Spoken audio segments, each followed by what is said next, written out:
আর নেতাদের পকেটে ঢুকবে। শুধু তাই নয়, গম চুরি, তেল চুরির টাকা ইত্যাদি বিদেশে প্রচার হবে। আল্লাহর নবী বলেন, দেশের সম্পদ যখন লুটের সম্পদে পরিণত হবে, বুঝবা কিয়ামত আইসা গেছে, কিয়ামতের অপেক্ষা করো। 2 নাম্বার, আল আমানাতু মাগনামা, আমানত যখন লুটের সম্পদে পরিণত করা হবে। আপনারা গফরগাঁওয়ের যারা ট্রেনে ভ্রমণ করেন, মনে রাখবেন ট্রেন বাংলাদেশের কোটি কোটি জনতার একটা সম্পদ। যারা টিকিট ছাড়াই পর্যন্ত যতবার ভ্রমণ করেছেন, আপনি ততবার এদেশের সমস্ত জনগণের কাছে মাপ চাইতে হবে। আপনি দেশের আমানতের খেয়ানত করেছেন। মাসালা কি বলে?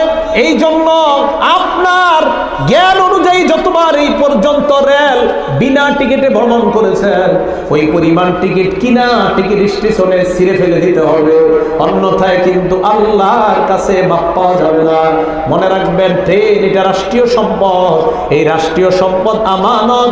এই আমানতের খেয়ানত যারা করবে, জনগণের কাছে মাপ চাইতে হবে।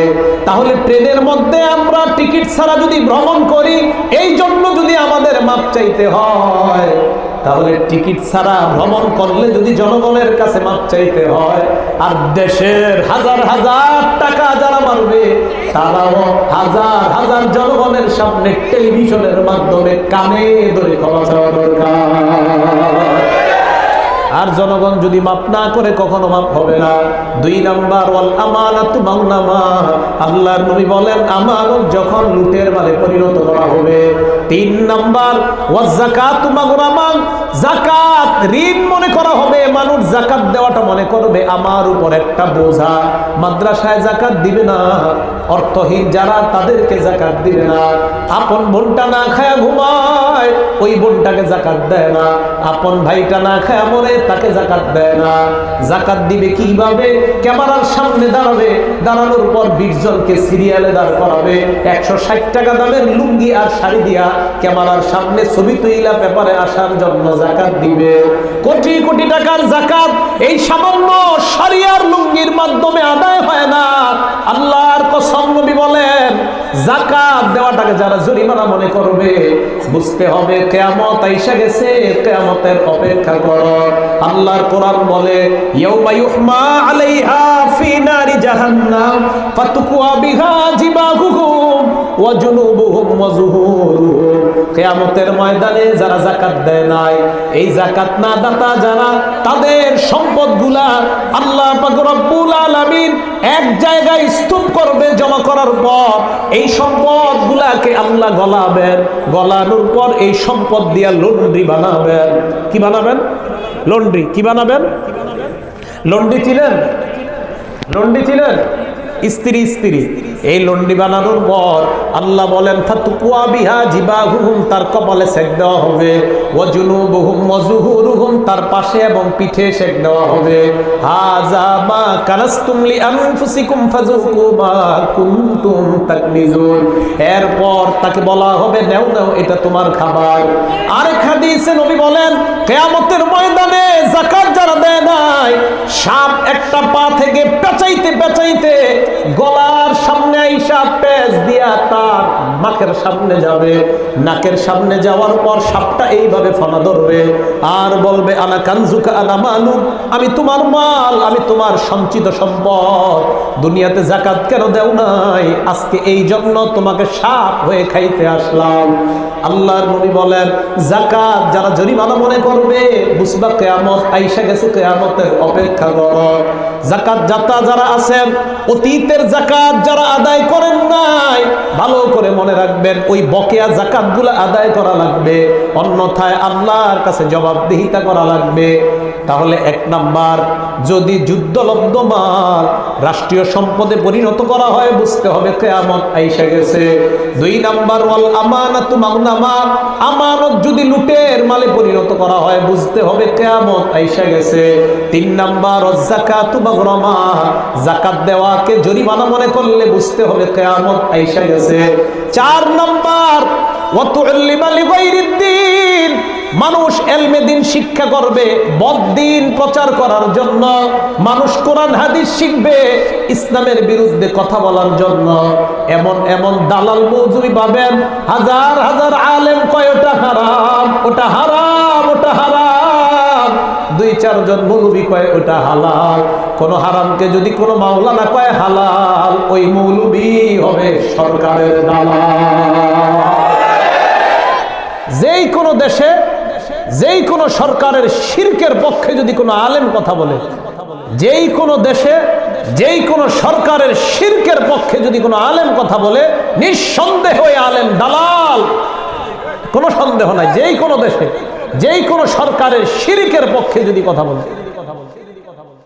4 নাম্বার, মানুষ এলমে দিন শিক্ষা করবে বদ্দিন প্রচার করার জন্য। আসেনি এরকম হুজুর? জোরে বলেন। হাজার হাজার হাজার হাজার এরকম আছে। এ হলো 4 নাম্বার। 5 নাম্বার, ওয়াতা'আর রাজুলু ইমরাআতাহু, মানুষ তার বিবির কথা শুনবে। কার কথা শুনবে? বিবির কথা শুনবে, বিবির কথায় লাফাবে। 6 নাম্বার, ওয়াক্তা উম্মাহু, মায়ের নাফরমানি করবে। 7 নাম্বার, ওয়াদনা সাদিকাহু, বন্ধুদেরকে আপন করবে। ওয়াকসা আবা, বাবাকে দূরে ঠেলে দিবে। 9 নাম্বার, আল্লাহর নবী বলেন ওয়াজহারাতিল আসওয়াতু ফিল মাসাজিদ, মসজিদের মধ্যে দুনিয়াবি কথার আওয়াজ বেড়ে যাবে, মসজিদের মধ্যে আওয়াজ বাড়বে। শুধু তাই নয়, কমিটি, সেক্রেটারি, সভাপতিদের চিল্লাচিল্লিতে মসজিদের মধ্যে থাকা যাবে না। প্রচুর আওয়াজ বাড়বে এদের। খালি ইমাম মসজিদের ভুল ধরবে। ইমাম মসজিদের যদি ভুল ধরে কোনো কমিটির লোক, তাহলে ইমাম রাখছেন কি লাগে? আপনি নামাজ পড়ান। আপনি কি পড়ান? নামাজ পড়ার আপনি আপনি নামাজ পড়ান। অনেক কমিটির সভাপতির লোক এরকম, এই দেশ গ্রামের কথা জানি না, ঢাকা শহর, বউর লোক যদি না পারে, মায়ের লোকে ঝগড়া করে পারে নাই ঘরে, এটা মসজিদে আসে, আইসা মনে করেন একটা ময়লা পায় কোথাও, পায় এটা তোলে। খাদেম সাহেব এদিকে আছেন, আমি তো লালবাগ থাকি, লালবাগ এইভাবে কয় খাদেম সাহেব, পুরান ঢাকার মানুষ এভাবে কয় খাদেম সাহেব এদিকে আছেন, আসে। কি হয়েছে? কাম টাম করেন না, মসজিদে ঠিক মতো খেয়াল রাখেন না, ঝাড়ু টাড়ু ঠিক মতো দেন না, এত ময়লা কা? টাকা পয়সা কি কম নেন? খানা টানা খান আর খালি ঘুমান সারাদিন না? বেতন দেয় 8,000, টাকা পয়সা কি কম নেন? আবার কি ভাব 4,000, 6,000, 8,000 বেতন, আর কয় খানা টানা কি কম? মনে হয় যে এর বাপের টাকাটা দেয়, আপনার কি কম দেয়? ওইটারে আমি একদিন কইছি, হ্যাঁ 3,000 টাকার বাজার করে আনছে, আমার সাথে একদিন দেখা রাস্তায়, আরিফ সাহেব 3,000 টাকার বাজার করে আনলাম। আমি আপনার খাদেমের বেতন কত? একদম চা স্টলের সামনে সবাই দাঁড়ানো। আমি আপনার খাদেমের বেতন কত? পরে কয় 6,000। আমি আপনি একদিনের বাজার করলেন 3,000, খাদেমের বেতন দেন 6,000, তো শরম লজ্জা থাকার কথা। চেহারাটা সুন্দর, একদম কুত্তার মতো কালা হইয়া এরপর হাঁটা শুরু করছে। আপনার সাথে কথা কই আর ভালো লাগে না। ভালো লাগবো কেমনি? আপনি একদিনে 3,000 টাকার বাজার করছেন, বেড়ারে 30 দিনে দেন 6,000, আপনার তো শরম করা উচিত।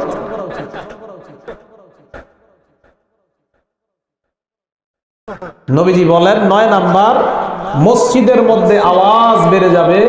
মসজিদে যখন আওয়াজ বাড়বে বুঝবা কিয়ামত আইসা গেছে, কিয়ামতের অপেক্ষা করো। মসজিদে শোরগোল বেড়ে যাবে। নবীজি বলেন এমন যখন হবে বুঝবা কিয়ামত আইসা গেছে, কিয়ামতের অপেক্ষা করো। 10 নাম্বার, ওয়াসাদাল কবিলাতা ফাসিকুহুম, এলাকার নেতা হবে ফাসিক।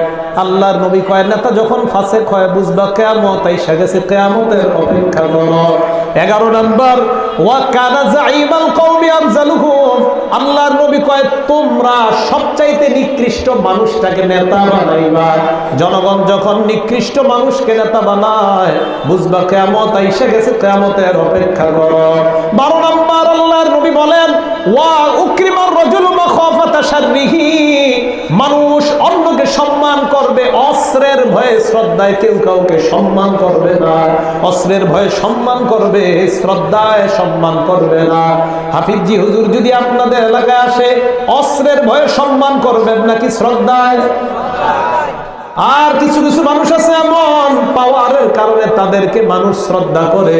ওই পাওয়ার ছাড়া যদি একদিন আসে, আমাদের বাংলাদেশে এমন এমন মানুষ আছে, আমারও মাঝে মাঝে মনে হয় কিছু কিছু মানুষের ব্যাপারে আপনি তো এমন এমন ভাব ধরেন, না জানি আপনার কত সম্মান।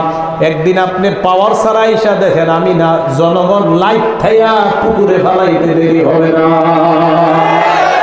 কিছু মানুষ আছে মনে করে আমার খুব সম্মান, আমার খুব সম্মান। এই হলো 12 নাম্বার। 13 নাম্বার, ওয়াজহারাতিল কাইনাতু ওয়াল মাআসিব, গায়িকার সংখ্যা বৃদ্ধি পাবে, নায়িকার সংখ্যা বৃদ্ধি পাবে, ঢোল তবলার সংখ্যা বৃদ্ধি পাবে। আল্লাহর নবী কয় ঢোল তবলা ইত্যাদির সংখ্যা বৃদ্ধি পেলে বুঝবা কিয়ামত এসে গেছে, কিয়ামতের অপেক্ষা করো।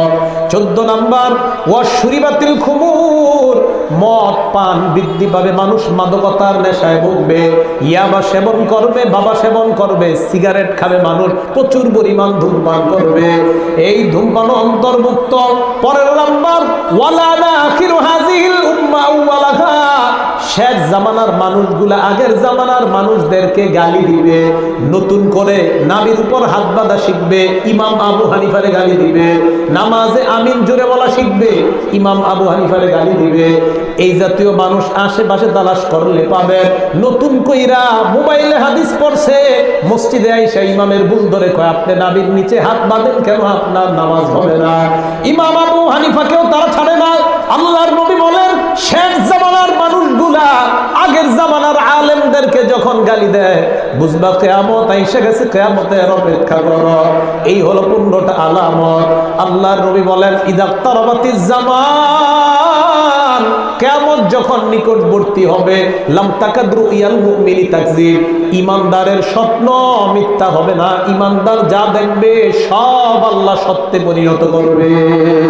এবার আল্লাহর নবী বলেন কিয়ামতের আরেকটা আলামত, মেয়েরা এমন ভাবে রাস্তায় চলবে, রাস্তায় চলার সময় আল্লাহর নবী বলেন 2 শ্রেণীর মানুষ আছে এমন, লাম আরহুমা, তাদেরকে আমি দেখি নাই, তবে তোমরা তাদেরকে দেখবা।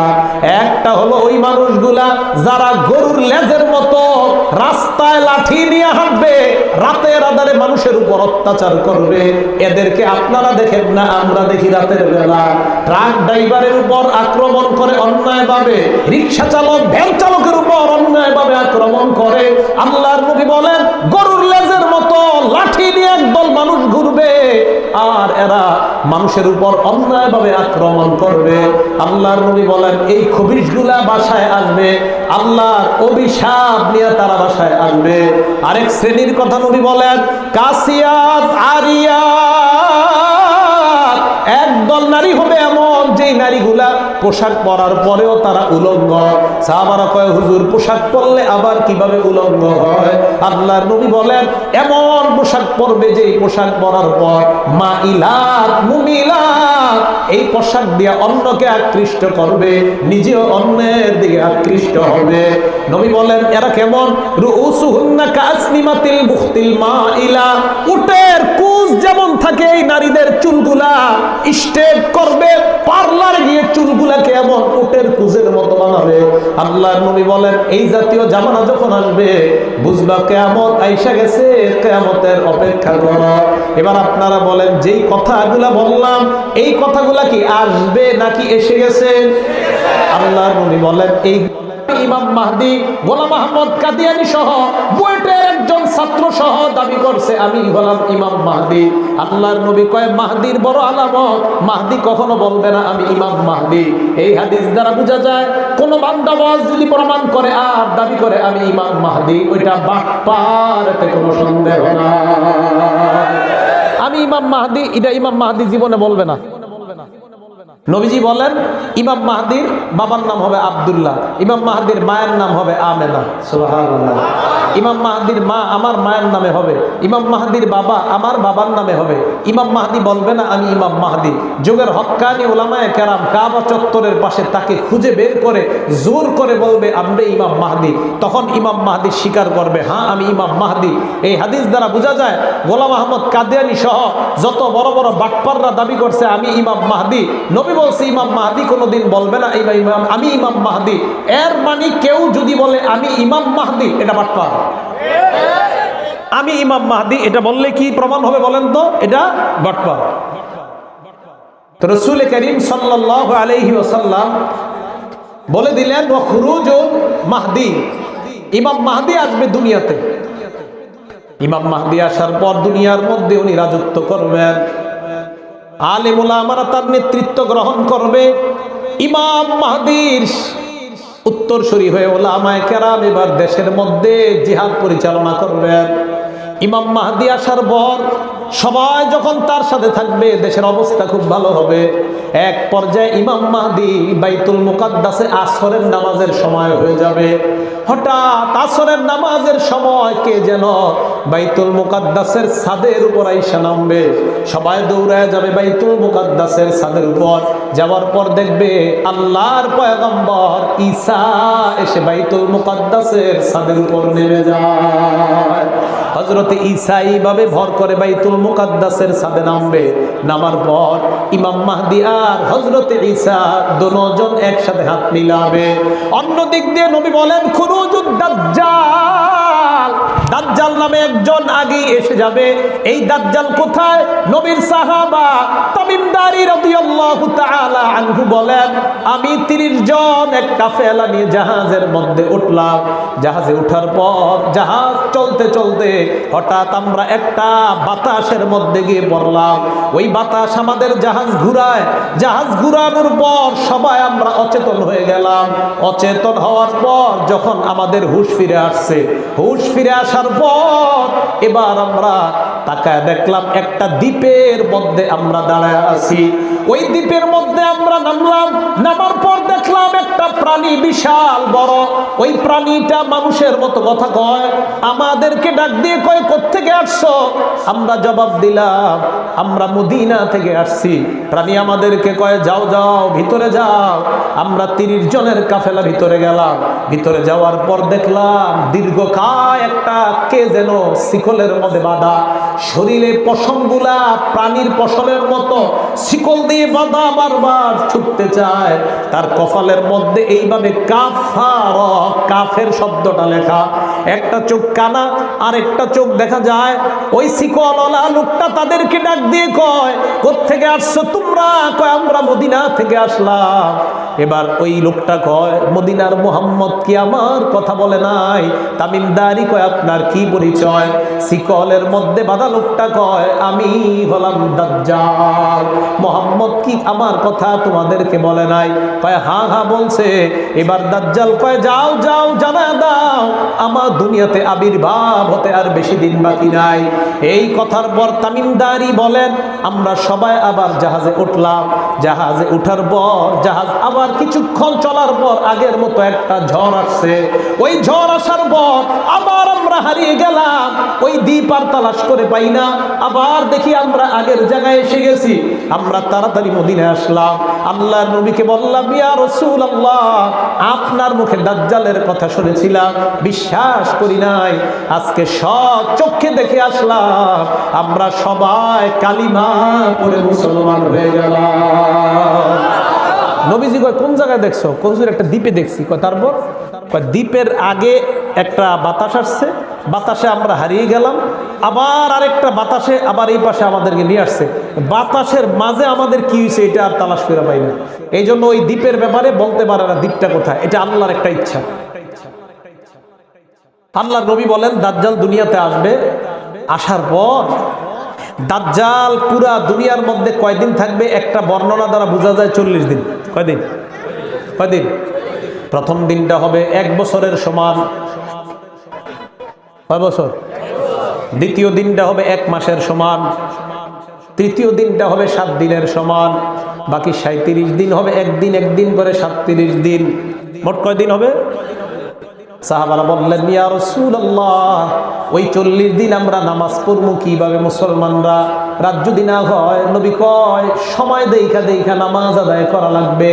দাজ্জাল 24 দিন দুনিয়াতে, 40 দিন দুনিয়াতে থাকবে।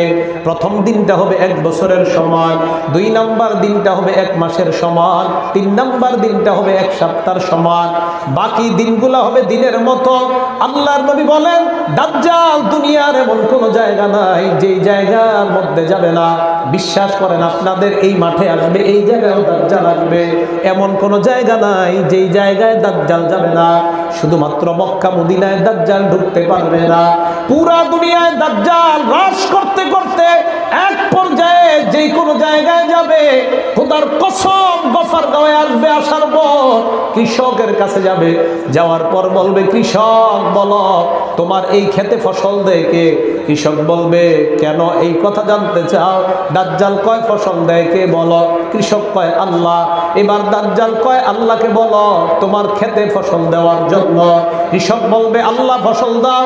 ওই মুহূর্তে যদি আল্লাহ বৃষ্টি না দেয়, দাজ্জাল বলবে কেমন আল্লাহকে ডাক দিলা, আল্লাহ বৃষ্টি দেয় না, আমাকে বলো আমি যদি বৃষ্টি দেই আমাকে খোদা মানবা কিনা? কৃষক বলবে কিভাবে? এবার দাজ্জাল বলবে আসমান তুই বৃষ্টি দে, আসমান থেকে বৃষ্টি আসবে, কৃষকের খেতে বৃষ্টি পড়বে, জমিনের মধ্যে ফসল হয়ে যাবে। দাজ্জাল বলবে বলো বৃষ্টি দিল কে? কৃষক বলবে তুমি। বলো তোমার জমিনে ফসল দিল কে? কৃষক বলবে তুমি। এবার দাজ্জাল বলবে তাহলে বলো খোদাকে? কৃষক বলে ফেলবে তুমি খোদা। এই ক্ষমতা আল্লাহ তাকে দিয়ে দিবে। দাজ্জালকে এই ক্ষমতা আল্লাহ দিবেন। পানি না তো আজকে নবীজি এই যে আগে থেকে বলে দিছে, দেখো দাজ্জাল কিন্তু এমন হবে, দাজ্জাল বৃষ্টি নামায়া তোমাকে দেখায় দিবে, সাবধান। তুমি কিন্তু দাজ্জালের ওই বৃষ্টি দেখা তুমি দাজ্জালকে খোদা বললে তাহলে তুমি বিপদে পড়বা। তো নবী তো বলেই দিলেন। এবার দাজ্জাল যখন বলবে আমি খোদা কিনা, বল হ্যাঁ খোদা, দাজ্জাল তাকে তার অন্তর্ভুক্ত বানায় নিবে। আর এক ব্যক্তির সামনে যাবে, ব্যক্তি হলো ইমানদার। দাজ্জাল বলবে বলো খোদাকে? ইমানদার বলবে তুই হলি একজন বেঈমান কাফের, তোর কপালে লেখা কাফের। সুবহানাল্লাহ। দাজ্জাল বলবে আমাকে যদি খোদা না মানো, আল্লাহর নবী বলেন তার ডান হাতে থাকবে জাহান্নাম, বাম হাতের মধ্যে থাকবে জান্নাত। এইভাবে দাজ্জাল দেখাবে, দেখ এই যে জাহান্নাম, এই যে দেখ জান্নাত।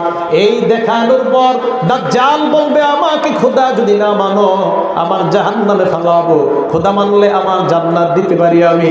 ইমানদার বলবে না না, তুমি খোদা হতে পারো না। আল্লাহর নবী বলছে তুই এরকম হাতের মধ্যে জান্নাত জাহান্নাম নিয়ে দেখাবি, এর মানে আমি শিওর হইলাম তুই কাফের। এবার ওই দাজ্জাল ইমানদারকে একটা আছাড় দিয়ে হত্যা করবে। হত্যা করার পর দাজ্জালের দুজকের মধ্যে ঢুকায়া দিবে।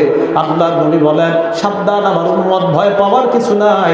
দাজ্জাল মাইরা যদি তাকে তোমাকে তার জাহান্নামের মধ্যে ফেলা দেয়, ওই জায়গায় যাওয়ার পর দেখবা তোমার ওই জায়গাটা আল্লাহ জান্নাতের বাগান বানায় দেয়। নবী কিন্তু বলে দিছেন যে তোমাকে এইভাবে মাইরা সে যদি তার জাহান্নামে ঢুকায় তুমি চিন্তার কারণ নাই। দাজ্জাল তোমাকে বলবে আমি বৃষ্টি নামাবো, দাজ্জাল তোমার ক্ষেতের মধ্যে পানি দিয়ে দিবে, দাজ্জাল তোমার ক্ষেতের মধ্যে ফসল উঠায় দেখায়া দিবে। সাবধান, তুমি কিন্তু দাজ্জালের কথা বিশ্বাস করবা না। আল্লাহ আমাদের সকলকে হেফাজত করেন, বলেন আমিন। এরপর দাজ্জাল যাইতে যাইতে মক্কার যাবে, মদিনায় যাবে। এক যুবক মদিনার বাহিরে, মক্কার বাহিরে, মদিনার বাহিরে এক যুবকের সাথে দেখা হবে। দাজ্জাল বলবে আমারে খোদা বলো, যুবক বলবে না। দাজ্জাল বলবে আমারে খোদা কও, যুবক বলবে না। দাজ্জাল ওই যুবককে একটা আছাড় মেরে হত্যা করার আগে বলবে আমি যদি তোকে এখন মেরে আবার জিন্দা করি আমারে খোদা মানবি কিনা? যুবক কয় আমি বিশ্বাস করি না তুই আমারে মাইরে আবার জিন্দা করতে পারবি। হাদিসের বর্ণনা, ওই যুবককে দাজ্জাল একটা আছাড় মারবে, মারার পর যুবক মারা যাবে। মারা যাওয়ার পর দাজ্জাল আবার বলবে আমার হুকুমে জিন্দা হ। ওই যুবক আবার জিন্দা হয়ে যাবে। এবার দাজ্জাল বলবে বল তোকে আমি মারলাম আবার তোকে জীবন দিলাম, তাহলে খোদাকে? যুবক বলবে তুই আমাকে মারার পর, আমাকে জীবন দেওয়ার পর আমি শুরু হইলাম তুই যে দাজ্জাল, এতে কোনো সন্দেহ নাই। এই কথা বলার পর দাজ্জাল কয় কিভাবে শিওর হলি? দাজ্জাল এবার জবাব দেয় যুবক তুমি কেন এই কথা বলো, কিভাবে শিওর হইলা? এই কথা বলার পর যুবক কয়, দাজ্জাল যুবককে ডাক দেয়া কয় দাজ্জাল। হাদিসের মধ্যে আমি পড়ছি আল্লাহর নবী বলছে মদিনার সামনে এক যুবকের সাথে দাজ্জালের দেখা হবে, দেখা হওয়ার পর ওই যুবককে দাজ্জাল হত্যা করবে, হত্যা করার পর ওই যুবককে আবার জিন্দা করবে। দাজ্জাল ভালো করে শোন, আমার নবীর হাদিসের বর্ণনা অনুযায়ী আমি যে ওই যুবক হব এটা আমার জানা ছিল না, কিন্তু আমাকে মারার পর তুই আবার জিন্দা করলি, আমি নিশ্চিত হয়ে গেলাম আল্লাহর নবীর হাদিসে বর্ণনা অনুযায়ী ওই যুবক অন্য কেউ নয়, ওই যুবক হলাম আমি সেই যুবক। তুই দাজ্জাল, এতে কোনো সন্দেহ নাই। আল্লাহর নবী বলেন কোন ইমানদারকে দাজ্জাল একবার মারার পর আবার যদি জিন্দা বানায় ওই ইমানদারকে দ্বিতীয়বার আর দাজ্জাল হত্যা করতে পারবে না। তাহলে কয়টা বিষয়? এক, পানি নামাবে, বৃষ্টি দিয়ে দিবে, জমিনে ফসল হবে। নবীজি কয় সাবধান, তুমি তাকে খোদা মানবা না। দুই, দাজ্জাল যদি তোমাকে মারে যদি তার জাহান্নামে তোমাকে দেয় সেই জায়গাটা তোমার জন্য হবে জান্নাত। তিন, দাজ্জাল তোমাকে মারার পর যদি আবার জিন্দা বানায়, নবী বলে জিন্দা বানানোর পর সে আর তোমাকে মারতে পারবে না। দাজ্জাল একবার মারবে, মারার পর যদি আবার জিন্দা করে, ওই জিন্দা করার পর দাজ্জাল যদি আবার বলে তুই মর আমার হুকুমে, তখন আর মরবে না। তাহলে এই যে একটা বিষয় জানলাম আমরা, দাজ্জালের মোকাবেলা যখন আমরা করব তখন দাজ্জাল যদি আমাদেরকে হত্যার হুমকি দেয় আমরা বলবো হত্যা করতে পারো, কিন্তু ঈমান ছাড়তে আমরা রাজি না। নবীজি বলেন এইভাবে করতে করতে করতে করতে দাজ্জাল পুরা দুনিয়ার মধ্যে যখন কঠিন অবস্থা সৃষ্টি করবে, ইমাম মাহদী আর ঈসা নবী যখন হাত মিলাবে, মিলানোর পর দাজ্জালের সাথে লড়াই হবে। ঈসা নবীকে দাজ্জাল যখন দেখবে, হাদিসে আসছে ইয়াজুবুকা শামআ, মোম যেমন আগুন দেখলে গলে যায়, দাজ্জাল ঈসা নবীকে দেখলে গলে যাবে। ঈসা নবীকে এমন ভয় পাবে দাজ্জাল। শুধু তাই নয়, দাজ্জালের সাথে ঈসা নবী এবং ইমাম মাহদীর যখন লড়াই হবে, লড়াই চলতে চলতে এক পর্যায়ে ইহুদিরা দাজ্জালের সাথে যোগ দিবে। যোগ দেওয়ার পর দাজ্জালের পক্ষ হয়ে ইহুদিরা লড়াই করবে। ইহুদিরা খেজুর গাছের পিছনে গিয়ে পালাবে। আল্লাহর নবী বলেন ওই ইহুদিরা আগে থেকেই খেজুর গাছ লাগাবে। বর্তমানে আপনি জেরুজালেম, ইসরায়েলে যান, তারা বেশি বেশি খেজুর গাছ লাগায়, কারণ তারাও জানে দাজ্জাল আসলে আমরাই হলো তার সঙ্গী, আর খেজুর গাছের পিছনে আমরা পালানো লাগবে। এই জন্য তারা বেশি বেশি খেজুর গাছ লাগায়। ইহুদিরা খেজুর গাছের পিছনে পালায়। আল্লাহর নবী বলেন চিন্তার কোনো কারণ নাই, বড় বড় পাথরের পিছনে গিয়ে ইহুদি পালাবে, খেজুর গাছের পিছনে গিয়ে ইহুদি পালাবে। ওই খেজুর গাছ আর পাথরের জবান আল্লাহ চালু করে দিবেন। পাথর ডাক দিয়ে বলবে মুসলমান আমার পিছনে একটা ইহুদি লুকায় আছে। পাথর ডাক দিয়ে বলবে মুসলমান আমার পিছনে একটা দাজ্জালের অনুসারী লুকায় আছে। খেজুর গাছ ডাক দিয়ে বলবে মুসলমান আমার পিছনে একটা ইহুদি লুকায় আছে। এইভাবে পুরা দুনিয়ার মধ্যে সমস্ত বেঈমানরা খতম হয়ে যাবে, দাজ্জাল খতম হয়ে যাবে। খতম হয়ে যাওয়ার পর দুনিয়ার মধ্যে শান্তি বিরাজ করবে। এই শান্তি চলতে চলতে ঈসা নবী বিয়ে করবেন। বিয়ে করার পর ঈসা নবীর সন্তান হবে। সুবহানাল্লাহ। এক বর্ণনা ঈসা নবী বিয়ে করার পর এরপর প্রায় 7 বছর দুনিয়াতে থাকতে পারেন। এরপর উনি দুনিয়া থেকে বিদায় নেবেন। বিদায় নেওয়ার পর একটা দুর্বল বর্ণনায় আসছে ঈসা নবীর কবর হবে আল্লাহ নবীর কবরের পাশে। ঈসা নবীর কবর দেওয়ার পর দুনিয়ার মধ্যে আবার একটা অস্থিতিশীল পরিস্থিতি তৈরি হবে। ঈসা নবী দুনিয়াতে থাকতে অস্থিতিশীল পরিস্থিতিটার নাম হলো ইয়াজুজ এবং মাজুজ। পুরা দুনিয়ার মানুষগুলো আরামে থাকবে। হাদিসের মধ্যে আসছে একটা আনার 150 জন মুসলমান খেতে পারবে, এত বরকত আল্লাহ দান করবেন। ইতিমধ্যে ইয়াজুজ মাজুজ যখন দুনিয়াতে আসবে, এই ইয়াজুজ মাজুজ কারা? তারা এমন একটা জাতি যাদেরকে বন্দী করে রাখছে বাদশাহ জুলকরনাইন। বাদশাহ জুলকরনাইন বন্দী করার পর আল্লাহর কাছে দোয়া করছে, আল্লাহ তাদের দেয়ালটা এমন একটা দেয়াল যেন বানায় যে দেয়ালটা তারা কিয়ামতের আগে ভাঙতে পারবে না। বাদশাহ জুলকরনাইন তাদের জন্য সীসা গলাইলেন। ওই গলানো সীসা দিয়ে একটা প্রাচীর বানাইলেন। ওই প্রাচীর ভিতরে তাদেরকে আবদ্ধ করে রাখলো। বাদশাহ তাদেরকে আবদ্ধ করার পর ইয়াজুজ মাজুজ ওই প্রাচীরের ভিতর থেকে থেকে প্রত্যেক দিন তারা ওই প্রাচীর খায় আর দেয়াল খায়। খাইতে খাইতে যখন শেষের পর্যায়ে চলে যায়, বিকালবেলা আর সামান্য সময় বাকি আছে, সকাল থেকে তারা খায়, বিকাল পর্যন্ত খাইতে খাইতে এরকম সামান্য বাকি আছে। এবার তারা কয় আগামীকাল খাবো, আবার পরের দিন সকালে উঠা দেখে প্রাচীর আগের মতো হয়ে যায়, আবার সকালবেলা খাওয়া শুরু করে, আবার খাইতে খাইতে তারা সামান্য একটু বাকি আছে, আবার তারা বলে আগামীকাল। এইভাবে পরের দিন আবার তারা খাওয়া শুরু করে, খাইতে খাইতে আবার সামান্য সময় বাকি থাকবে, আবার বলবে আগামীকাল। এইভাবে বলতে বলতে কিয়ামতের আগে যখন তারা খাবে, খাওয়ার পর দেখবে আবার সামান্য একটু বাকি, এবার তারা বলবে ইনশাআল্লাহ আগামীকাল বাকিটা খাবো। কি বলবে? আগামীকাল। পরের দিন সকালবেলা উঠে দেখবে দেয়াল তো ডুবে আছে, এবার পুরা দেয়াল খেয়ে তারা বের হবে। নবীজি বললেন এত ভয়ঙ্কর জাতি, নদীর পানি চুষে পুরা খেয়ে ফেলবে, সমুদ্রের পানি শেষ করে ফেলবে, বড় বড় তাল গাছ খেজুর গাছ মোটকায় খেয়ে ফেলবে। পুরা দুনিয়ার মধ্যে ভয়ঙ্কর অবস্থা। ঈসা নবী এবং মুসলমানরা পাহাড়ের উপর আশ্রয় নিবে, আল্লাহর কাছে বলবে আল্লাহ এই জাতিকে ধ্বংস না করলে দুনিয়ার অবস্থা খারাপ হবে। আল্লাহ পাক তার দোয়া কবুল করলেন। দোয়া কবুল করার পর ইয়াজুজ মাজুজের এই জায়গায় বিষাক্ত একটা বিচ্ছুর মতো আল্লাহ পাঠায়া দিবেন। এই বিচ্ছু তাদের এই জায়গায় আক্রমণ করবে। আক্রমণ করার পর ইয়াজুজ মাজুজ দুনিয়া থেকে বিদায় নিবে। বিদায় নেওয়ার পর পুরা দুনিয়ার মধ্যে লাশ আর লাশ। ঈসা নবী নাকে হাত দিবে, মুসলমানরাও নাকে হাত দিবে, আল্লাহর কাছে দোয়া করবে আল্লাহ এদেরকে আপনি দুনিয়া থেকে সরাইয়া দুনিয়াটা আবার পবিত্র বানায় দেন। হাদিসে আসছে একটা বৃষ্টি হবে, বৃষ্টি হওয়ার পর পুরা দুনিয়া আল্লাহ আবার সাফ বানায় দিবেন। এবার একটা কথা, আল্লাহ বৃষ্টি দেওয়ার পর ইয়াজুজ মাজুজের লাশগুলা কোথায় যাবে এটা আল্লাহ ভালো জানেন, তবে লাশ দুনিয়ার মধ্যে একটাও থাকবে না। লাশ সব বেরিয়ে হওয়ার পর ঈসা নবী এবং মুসলমানরা আনন্দ উল্লাসে কাটায়। এইভাবে চলতে থাকবে। ঈসা নবী দুনিয়া থেকে বিদায় নেয়। বিদায় নেওয়ার পর আস্তে আস্তে দুনিয়ার মধ্যে আবার মানুষের মধ্যে রেশারেশি শুরু হয়ে যাবে। রেশারেশি হইতে হইতে সব ইমানদার মারা যাইবে, একটা ইমানদারও আর বাকি নাই। এই ইমানদাররা শেষ হওয়ার পর আল্লাহ পাক রব্বুল আলামিন বলেন ওয়া নুফিখা ফিস-সূরি ফাসাইকা মান ফিস সামাওয়াতি ওয়া মান ফিল আরদি ইল্লা মান শাআল্লাহ। সিংহার মধ্যে ফুঁক দেওয়া হবে, সিংহায় ফুঁক দিবে ইসরাফিল।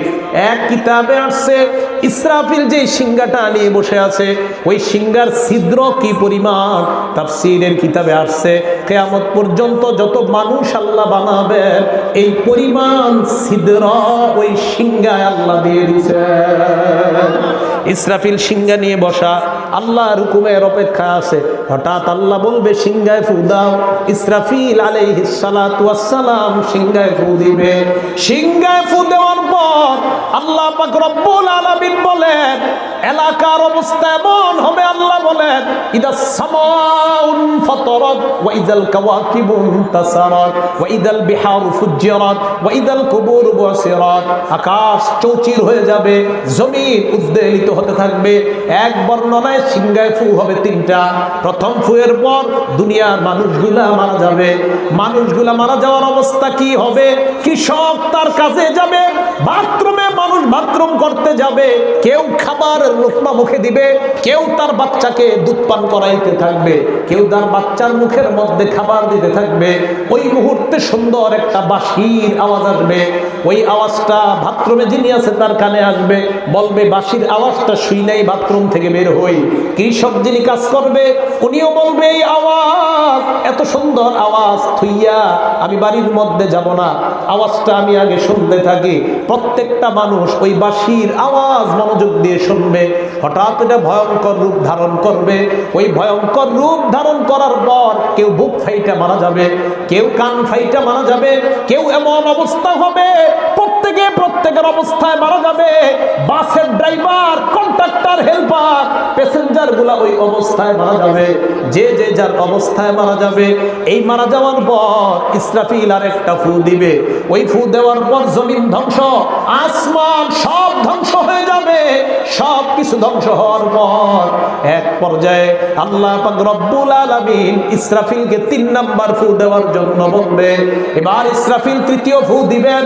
ওই ফু দেওয়ার পর আমার নবী, আবু বকর, ওমর, এরা তিনজন কবর থেকে এক বর্ণনায় আবু বকর, ওমর উঠুক আর না উঠুক, আমার নবী তার শরীরের মধ্যে যেই কাফনের কাপড় দিয়ে আমার নবীকে দাফন করা হয়, ওই কাপড় পরিধান করা অবস্থায় আল্লাহ নবী সর্বপ্রথম আগমন করবেন। আল্লাহর নবী এইভাবে উঠবেন। ওঠার পর আবু বকর, ওমর আস্তে আস্তে মানুষগুলা উঠবে। নবী বলেন উলঙ্গ অবস্থায় অন্যান্য মানুষগুলা যখন উঠবে, এই উলঙ্গ অবস্থায় ওঠার পর মানুষগুলা বেহুশ হয়ে যাবে। আল্লাহর নবী বলেন আমি তাকায় দেখবো আরশের খুঁটির মধ্যে মুসা নবী ধরে রাখছে। আমি চিন্তা করব কি ব্যাপার, মুসা নবী কেন আরশের খুঁটির মধ্যে ধরে আছে? তাকায় দেখবো মুসা নবীর পরনে পোশাক পরা। মুসা নবীর পরনে পোশাক কেন পরা? কারণ দুনিয়াতে বেঈমানরা মুসা নবীর পরনের কাপড় একবার খোলার কাহিনী করেছিল বেঈমানরা। এই জন্য আল্লাহ মুসা নবীকে কাপড় পরা দেয়। আল্লাহর নবী বলেন আউয়ালু মা ইউকসা ইব্রাহিম আলাইহিস সালাতু ওয়াস সালাম, অন্যান্যদের মধ্যে সর্বপ্রথম ইব্রাহিম নবীর শরীরে কাপড় পরানো হবে। ইব্রাহিম নবীর পর অন্যান্য ঈমানদার তাদের শরীরেও কাপড় পরানো হবে। আম্মা জান আয়েশা বলে ইয়া রাসূলুল্লাহ, কিয়ামতের এই ভয়ঙ্কর অবস্থায় উলঙ্গ হইলে কি আমাদের লজ্জা করবে না? আল্লাহর নবী কয় আয়েশা, এত ভয়ঙ্কর অবস্থা একজন আরেকজনের দিকে তাকানোর সুযোগ পাবে না। এই অবস্থা চলার পর কিয়ামতের ময়দান এত ভয়ঙ্কর, মানুষগুলা কেউ তার মাথার ঘামের মধ্যে সাঁতার কাটবে, কেউ বুক পরিমাণ ঘামের মধ্যে সাঁতার কাটবে, কেউ নাভি পরিমাণ ঘামের মধ্যে, কেউ কোমর পরিমাণ, আল্লাহর নবী বলেন কেউ পায়ের পাতা পরিমাণ ঘামের মধ্যে সাঁতরাইতে থাকবে। এক পর্যায়ে মানুষ একজন আরেকজনকে বলবে আর সহ্য হয় না, এই অবস্থা থেকে পরিত্রাণ পাওয়া দরকার। একজন আরেকজনকে বলবে কি করা যায়? সবাই বলবে চলো আমাদের আব্বা আদম নবীর কাছে যাই। আব্বার কাছে যাবে, যাওয়ার পর বলবে আব্বা, আমরা আপনার পিতা, আপনি আমাদের পিতা, আমরা আপনার সন্তান। আল্লাহর কাছে বলেন আল্লাহ যেন আমাদেরকে এই অবস্থা থেকে পরিত্রাণ দিয়ে দেয়। আল্লাহ পাক কোরআনে বলেন ওয়াতারা কুল্লা উম্মাতিন জাসিয়া, সব মানুষগুলাকে দেখবেন নত জানু অবস্থায়, মানুষগুলা নিচের দিকে মাথাটা এইভাবে দিয়ে বসা। এই আয়াতের ব্যাখ্যায় মুফাসসিরিনে কেরাম বলেন হাত্তা আদম, আদম পর্যন্ত এইভাবে বসা, ঈসা এইভাবে বসা। ঈসা নবী বলবে লা আমলিকু ইল্লা নাফসি, লা উরিদু ইল্লা নাফসি, লা উরিদু ইল্লা নাফসি ওয়ালা মারইয়ামা আল্লাতী ওয়ালাদাতনি। আল্লাহ আমারে মুক্তি দাও, আমারে মুক্তি দাও, আমার মা মারইয়ামের ব্যাপারেও আমি জানি না। আদম নবী এইভাবে চিন্তিত থাকবে। সব নবীরা ভয়ঙ্কর অবস্থায়, ঈসা নবীর সামনে তার জাতিকে আল্লাহ ডাক দিবে। ডাক দেওয়ার পর বলবে এ ঈসা নবীর জাতি, তোমরা ঈসার কথায় আমার সাথে শিরিক করেছিল না বলো? ঈসা নবীর জাতি বলবে না না, আমরা তো আপনার সাথে শিরিক করি নাই।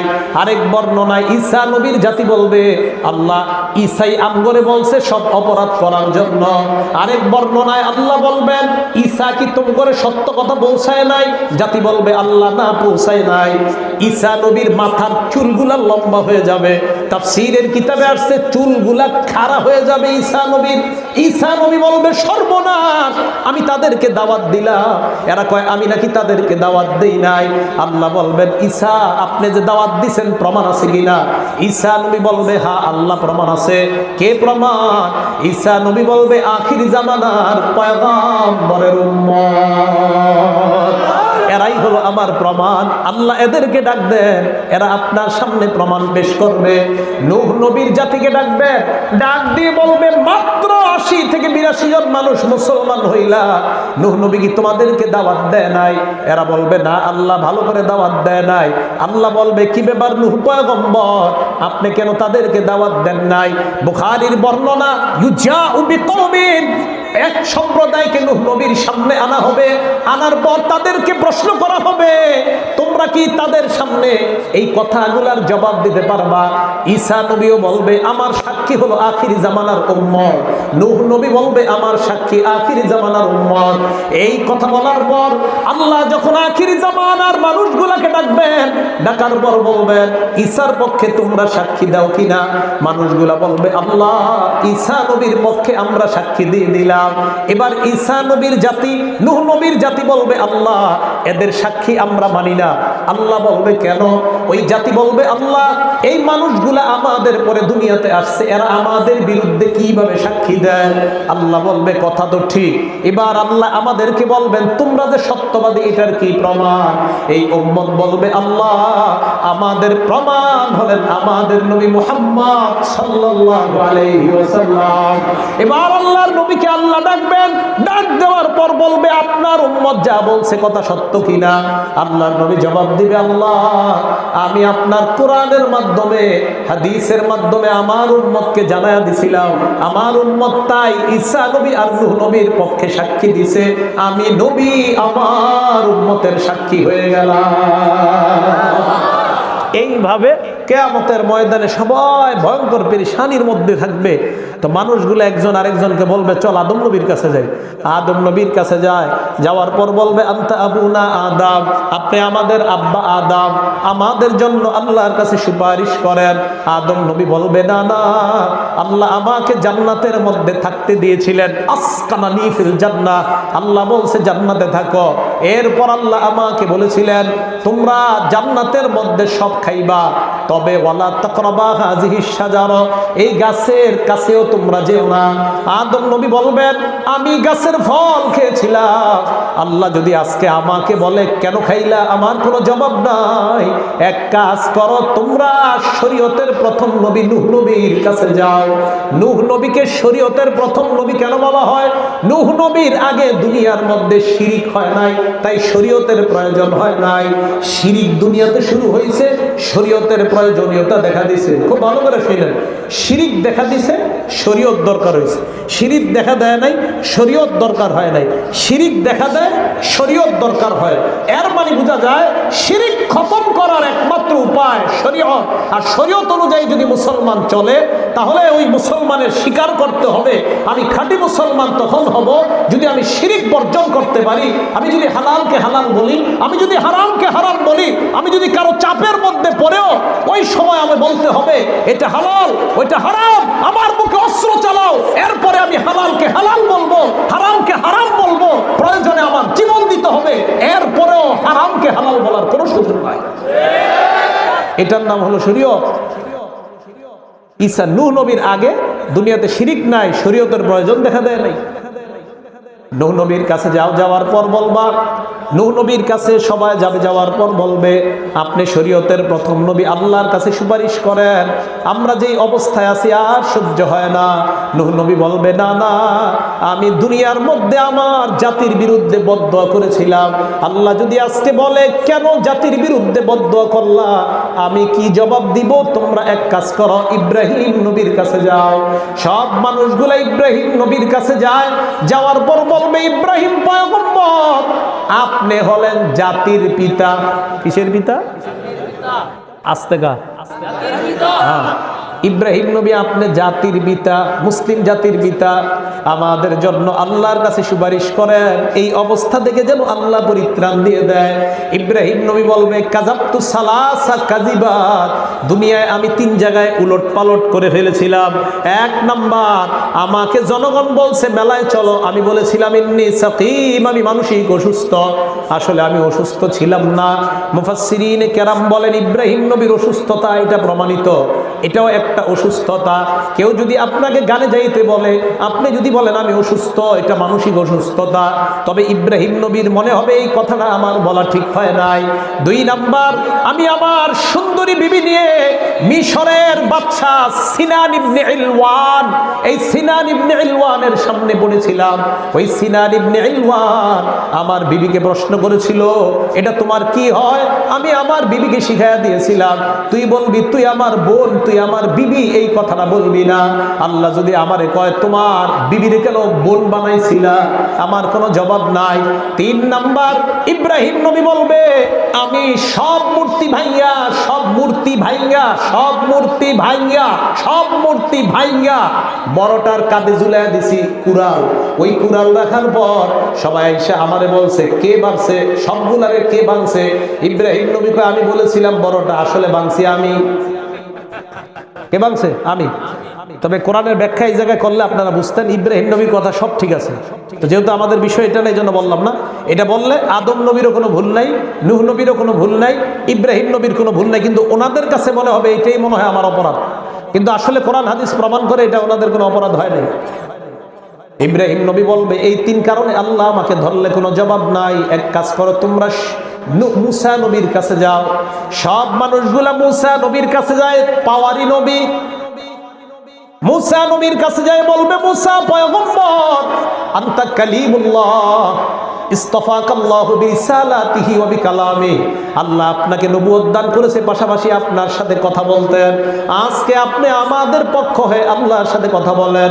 মুসা নবী জবাব দিবে না না, আমি দুনিয়ার মধ্যে ওয়াকাস্তু ফাওয়াকাযাহু মুসা ফাকাদা আলাই, একজনের ঘুষি মারছিলাম মরে গেছে। আল্লাহ যদি আজকে আমাকে বলে ঘুষি মাইরা একটা লোক মাইরা ফেললেন, এটা কেন করলেন? মুসা নবী কয় আল্লাহর কাছে আমি জবাব দিতে পারবো না। এক কাজ করো, তোমরা কুদরতিভাবে আল্লাহ বানাইছে, ঈসা নবীর কাছে যাও। সব মানুষগুলা ঈসা নবীর কাছে যাবে, যাওয়ার পর বলবে তাকায় যায়, যাওয়ার পর তাকায় দেখবে একজন মানুষ সিজদায় পড়ে আছে। ঈসা নবী ডাক দিবেন, ডাক দেওয়ার পর মাথা উঠায় না, আল্লাহর কাছে বলবে আল্লাহ, ওনাকে মাথা উঠানোর জন্য বলেন। আল্লাহ পাক ডাক দিবে মুহাম্মদ ইরফা রাসাক। মানুষ তখন বুঝতে পারবে যিনি সিজদায় পড়ে আছে তিনি অন্য কেউ নয়, তিনি আখিরি জামানার পয়গম্বর আমাদের নবী মুহাম্মদ সাল্লাল্লাহু আলাইহি ওয়াসাল্লাম। আল্লাহর নবী সিজদায় পড়া, মাকাম মাহমুদার মধ্যে পড়া। আল্লাহ ডাক দিবে হাবিব মাথা উঠা, আল্লাহর নবী মাথা উঠায় না। আবার ডাক দিবে মুহাম্মদ ইরফা রাসাক, মাথা উঠান, আল্লাহর নবী মাথা উঠায় না। এক পর্যায়ে বলবে ইরফা রাসাক, মুহাম্মদ মাথা উঠান, ওয়াশফাতু শাফা, আপনি যে কোনো সুপারিশ করবেন আমি আল্লাহ আপনার সুপারিশ কবুল করার ওয়াদা করলাম। আল্লাহর নবী মাথা উঠায়, উঠানোর পর এবার আল্লাহকে বলবে আল্লাহ, মানুষের মাঝে আপনি মিজানের পাল্লা কায়েম করেন। মিজানের পাল্লাটা কায়েম করা হবে। কত বড় পাল্লা? দাউদ নবী আল্লাহর কাছে বলছে আল্লাহ আরিনি আল মিজান, আমাকে মিজানের পাল্লাটা দেখায় দেন।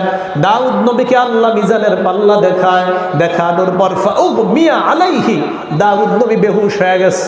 বেহুশ হওয়ার পর আবার যখন হুশ ফিরে আসছে, আল্লাহ বললেন কি ব্যাপার, কি দেখলেন? দাউদ নবী কয় আল্লাহ এত বড় পাল্লা বানাইছেন, এক একটা পাল্লা দেখলাম মা বাইনাল মাশরিকি ওয়াল মাগরিব, পূর্ব পশ্চিমে দুনিয়াটা যত বড়, পাল্লাটা দেখলাম মাত্র তত বড়। হ্যাঁ, কত বড়? এত আমল করছেন নি কেউ? কয় না কা? আরে এত দুইজন কয় জিনা, মানে বাকিরা করছে। এই যে দুনিয়া পরিমাণ পাল্লা, এত আমলকে করছি আমরা? সবাই বলেন করছি। তো দাউদ নবীর আল্লাহ কয় বুঝলাম আপনি এত বড় পাল্লা দেখছেন, তো বেহুশ হয়ে গেছেন গা? আল্লাহ বেহুশ হয়েছে অন্য কারণে, পাল্লা দেখে না। বেহুশ হয়েছেন কোন কারণে এটা বলেন? তো দাউদ আলাইহিস সালাতু ওয়াস সালাম এই কথা শুইনা আল্লাহরে বলে আল্লাহ যেই বড় পাল্লা আপনি দেখাইছেন, এই পাল্লা দেখে আমি বেহুশ হয়েছি, এই কারণে আমি চিন্তা করলাম উম্মত দূরের কথা, কোনো নবীও এত আমল করে নাই যেই আমলে এত বড় পাল্লা ভরা যাবে। আপনারা কথা কি বুঝতেছেন? তাহলে কি হইব ঘটনা? আল্লাহ জানায়া দিলেন দাউদ পয়গম্বর, কোন বান্দা একটা খেজুর যদি ইখলাসের সাথে সদকা করে, এটাই এই পাল্লায় রেখে দিবেন। এই পাল্লার আমল নামার ওজন আমি আল্লাহ এই পাল্লার মধ্যেই পুরো আমল নামায় ভরে দিয়ে তাকে জান্নাতে পাল্লা কায়েম করবে। কায়েম করার পর আল্লাহ এবার বলবেন আমতাজিল ইয়াউমা আইয়ুহাল মুজরিমুন, অপরাধী যেটি আছে চালে দাও, অপরাধী আলাদা তাকাবে না, চেহারার দিকে তাকাবে না। কাল্লা বাল রন, গুনাহ করতে করতে দিলের মধ্যে আপনার কালো একটা আবরণ পড়ে গেছে। নবীজি বলেন, তিরমিজি শরীফের হাদিস, আল্লাহ রাসূল বলেন, ইজা ইন্নাল আবদা ইজা আখতা খাতিয়া, বান্দা যখন কোনো গুনাহ করে, নুকিতাত ফি কলবিহি নুকতাতুন সাওদা, তার অন্তরের মধ্যে একটা কালো দাগ পড়ে, ফাইদা হুয়া নাযা ওয়াস্তাগফারা ওয়া তাবা সুকিলা কলবুহু, ওই বান্দা যখন তওবা করে, তওবা করার পর আল্লাহর কাছে যখন ক্ষমা চায়, তার কলবটা আল্লাহ আগের মতো আবার পরিষ্কার বানায় দেয়। এবার দেখেন নবীজি কি কয়, ইন আদা, আবার যদি গুনাহ করে, জিদা ফিহা হাত্তা তালু কলবা, ওই গুনাহ করতে করতে তার অন্তরে আবরণ পড়তে পড়তে এক পর্যায়ে তার অন্তর গুনার মাধ্যমে ঢেকে যায়। এই গুনার মাধ্যমে অন্তর ঢাকার পর এক পর্যায়ে নবী বলেন, ও হুয়ার রন, এটাকে রন বলা হয়। রন কাকে বলা হয়? আল্লাহর নবী বলেন, কাল্লা বাল রনা আলা কুলুবিহিম মা কানু ইয়াকসিবুন, এটাই হলো সেই রন। রন মানে মরিচিকা। মানুষ গুনাহ করতে করতে অন্তরের মধ্যে মরিচিকার মতো একটা আবরণ পড়ে যায়। আল্লাহ বলেন, কাল্লা ইন্নাহুম আন রাব্বিহিম ইয়াওমা ইযিল লামাহজুবুন, কিয়ামতের ময়দানে এদের দিকে আল্লাহ তাকাবে না। আল্লাহ বলবেন, আমতাজুল ইয়াওমা আইয়ুহাল মুজরিমুন, অপরাধীরা আলাদা হয়ে যায়, এদের দিকে আল্লাহ তাকাবে না। এরপর নবী বলেন, কিয়ামতের ময়দান কায়েম হওয়ার পর একটা মানুষকে সমস্ত মানুষের সামনে ডাকা হবে। ডাকার পর তার সামনে অনেকগুলা খাতা খুলে দেওয়া হবে। আল্লাহ বলবেন, দেখো। বান্দা দেখবে, দেখার পর আল্লাহ বলবেন, ইকরা কিতাবা, পড়ো তোমার আমলনামা। বান্দা পড়বে, পড়ার পর আল্লাহ বলবে, স্বীকার করো। বান্দা বলবে, মাবুদ আমি সব স্বীকার করে নিলাম, অপরাধগুলো স্বীকার করো। হ্যাঁ মাবুদ আমি অপরাধ স্বীকার করে নিলাম। আল্লাহ বলবেন, সব স্বীকার করলাম, তবে আমি আল্লাহ রহমান, যাও যাও, তোমার জিন্দেগীর সব মাফ করে দিয়ে কাউকে বলবা না আমি তোমাকে জান্নাতি বানায়া দিলাম। ভালো ভালো কিছু মানুষ হবে, এমন কিছু কিছু অপরাধ থাকবে, এগুলো আল্লাহ মাফ করে দিবেন। কোটি কোটি মানুষের সামনে এইভাবে চলতে থাকবে। তাফসিরে বাজারিতে আসছে, আদম নবী একটা খেজুর গাছের সাথে এইভাবে দাঁড়ায় থাকবে। আদম নবী সবুজ একটা খেজুর গাছের সাথে এইভাবে দাঁড়ায় থাকবে। ওনার সামনে দিয়ে ওনার ছেলেদেরকে, ওনার সন্তানদেরকে জাহান্নামে নিবে।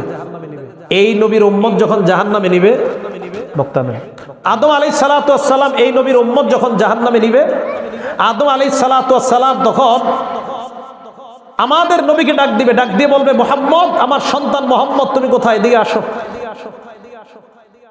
মুহাম্মদ সাল্লাল্লাহু আলাইহি সাল্লাম আদম নবীর সামনে যাবে।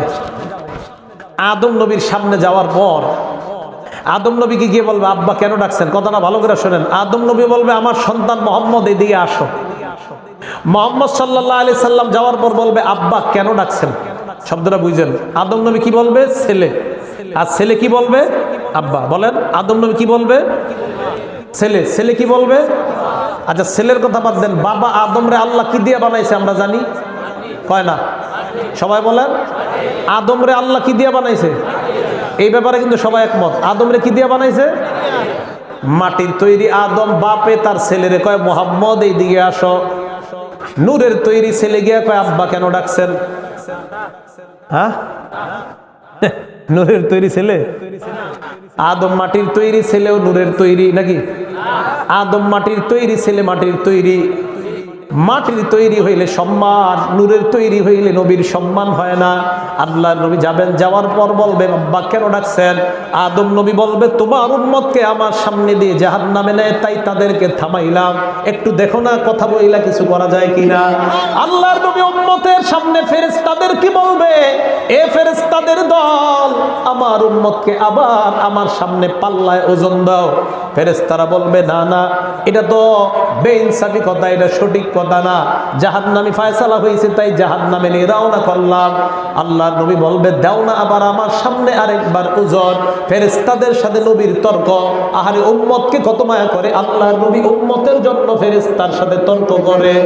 এক পর্যায়ে আল্লাহ বলবেন, এ ফেরেশতাদের দল, আমার নবী চায় আবার যেন তার উম্মতকে তার সামনে ওজন দেওয়া হয়, দাও না আরেকবার। আল্লাহর নবীর সামনে ওজন দেওয়া হবে। ওজন দেওয়ার পর নবী তাকায় দেখবে, আবার উম্মতের নেকের পাল্লা হালকা, বদির পাল্লা ভারী হয়ে যায়। যায়। আল্লাহর নবী বলবে আবার ওজন দাও, আবার যখন ওজন দেওয়া হয় আস্তে জামার আস্তিন থেকে একটা কাগজ নবী বের করবেন।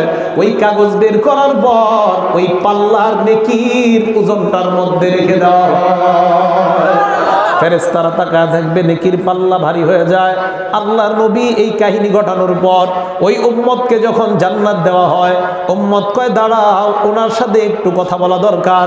আল্লাহর নবীকে বলবেন কি ব্যাপার, আপনি কে আর কাগজটা কি?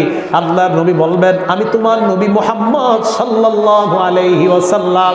এই কাগজ সাধারণ কোনো কাগজ নয়, এই কাগজের মধ্যে দুরুদ লেখা আছে। ওই দুরুদ লিখিত কাগজ আমি তোমার ওই আমল নামায় রেখে দিলাম, আল্লাহ নেকির পাল্লা ভারী করে দিলেন।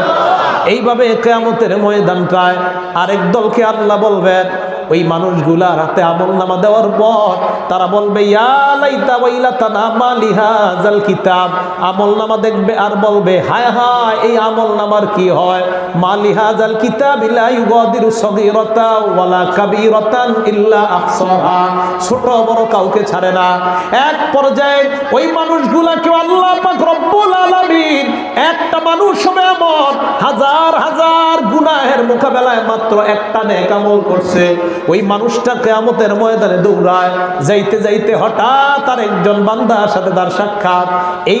এই বান্দারে প্রশ্ন করবে, এ মিয়া তুমি কোথায় যাও?